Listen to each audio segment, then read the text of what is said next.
நற்பவி நலம் பெறுவோம் வளம் பெறுவோம். இந்த காணொலியை பார்த்து கொண்டிருக்கும் அன்பு நெஞ்சங்களுக்கும் சப்ஸ்கிரைப் செய்த சொந்தங்களுக்கும் சேர்வராகினி அறக்கட்டளையின் சார்பாக பொன் பரமேஸ்வர சுவாமியின் ஆசீர்வாதங்கள், நன்றிகள். சாய்ராம். அமாவாசை என்று சர்வேஸ்வரை வழிபாடு செய்தால் என்ன கிடைக்கும்?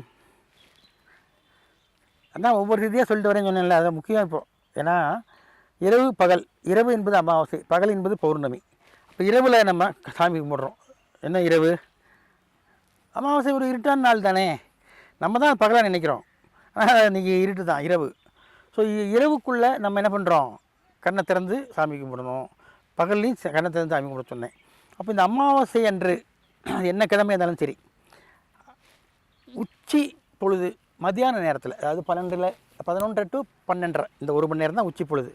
அந்த நேரத்தில் நீங்கள் உங்கள் எண்ணங்களை எங்கே நம்ம சௌபாக்கிய சர்வேஸ்வரரை நோக்கி பாய்ச்சணும். மனிதர் இந்த வெள்ளம் போல் உங்களது எண்ணங்களை சௌபாக்கிய சர்வேஸ்வரை நேராக அமர்ந்தோ இல்லது கற்பனையிலோ கண்ணை மூடி அந்த கற்பனையிலோ பாய்ச்சினீர்களானால் அந்த எண்ணங்கள் நிறைவேறும். 99.9% அல்ல, 100% அது நிறைவேறும். அந்தளவுக்கு சக்தியான நாள் தான் அந்த அமாவாசை. அமாவாசை என்பது ஆண் நாள், மேல் டே. பௌர்ணமி என்பது ஃபீமேல் டே, பெண் நாள். பெண் தெய்வங்களை வழிபட பௌர்ணமி உத்தமம், ஆண் தெய்வங்களை வழிபட அமாவாசை தான் உத்தமம். அதுவும் இந்த சர்வேஸ்வரர் என்று சொல்லக்கூடிய உருவத்தில் 3 தன்மைகள் அடங்கியிருக்கின்றன. ஒன்று பறவை, மனிதன், மிருகம். மிருகம் என்னது? சிங்கம். மனிதன் என்னது? மனிதன் மார்பிலிருந்து அடிவயிறு வரைக்கும் மனிதன், கழுத்துக்கு மேலே பறவை. அந்த காலத்தில் டைனோசர் கேள்விப்பட்டிருப்பீங்க இல்லையா? அதே மாதிரி சரபம்னு ஒரு பறவை இருந்திருக்குது. சரபம் அப்படின்னு.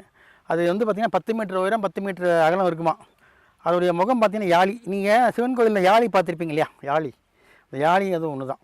ஸோ யாழி பேச எப்படி பார்த்துருக்கீங்க? முண்டக்கண் பயங்கரமாக முண்டக்கண்ணாட்டு இருக்குதோ, வாய் ஆணு நாக்கு தொங்க போட்டுருக்கும், பார்க்குறது விகாரமாக இருக்கும்ல, அந்த மாதிரி முகம் இருக்கும். பாருங்கள் எப்படி இருக்கும் முகம். யாழி மாதிரி கழுத்துலேருந்து அடி இருக்கும் மனுஷன், அது கீழே உங்களுக்கு சிங்கம்.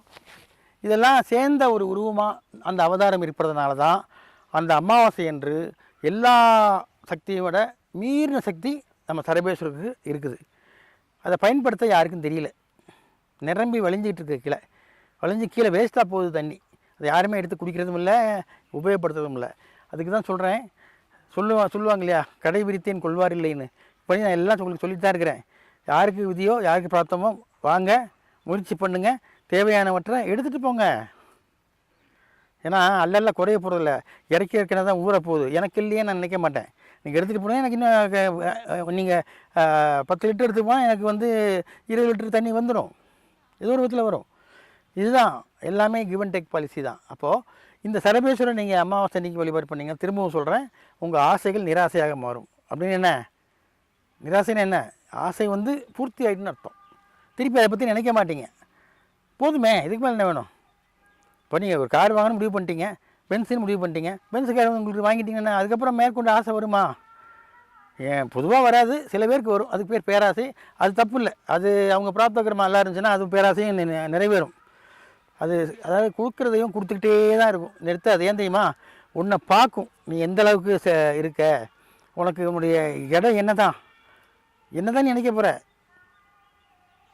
இல்லை அதுக்கு மேலே உள்ள காரு, அதுக்கு மேலே என்ன ஃப்ளைட்டு, அதுக்கு மேலே என்ன ராக்கெட்டாக? கிடையாது, ராக்கெட்லாம் வாங்க முடியாது.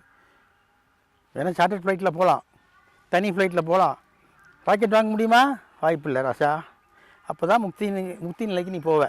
உன் ஆசை நிறைய வச்சு முடிஞ்சு போச்சு.